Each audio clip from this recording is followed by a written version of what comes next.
నేనిప్పుడు కేరళలో చిన్నరాణి చదువుకునే బైబిల్ కాలేజీలో దగ్గరున్నాను.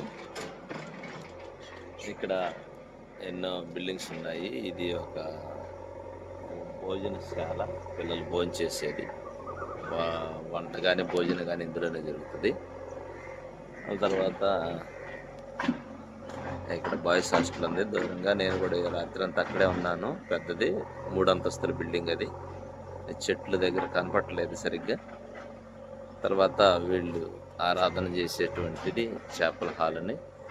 అది ఒకటి గ్రౌండ్గా ఉంది కదా పైన. అది పెద్ద మందిరము. చెట్ల మధ్యలో మీకు కనపడట్లేదు. దాదాపుగా అది కూడా 2000 మంది ఒకేసారి లోపల ఆరాధన చేయగలరు. పెద్దది. నిజంగా ఎంతో ప్రయాసపడుతున్నారు. ఎంత ఖర్చు తెలుసా? సిటీకి దూరంగా ఎటువంటి శబ్దాలు లేకుండా ఇంకా ఏదో కడుతున్నారు ఇక్కడ. ఎంతో ఘనంగా పరిచర్య, దేవుని సేవ అనేది ఇక్కడ జరుగుతుంది.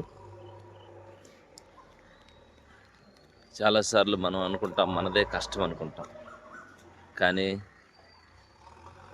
కొంతమంది సేవకులను, కొన్ని వందల మంది, వేల మంది సేవకులను తయారు చేస్తున్న అటువంటి వీరు ఎంతో గొప్ప పని చేస్తున్నారు. నిరంతరం కృషి, కష్టం, వారి ఆహార్నిశలు కష్టపడి తయారు చేస్తున్నారు.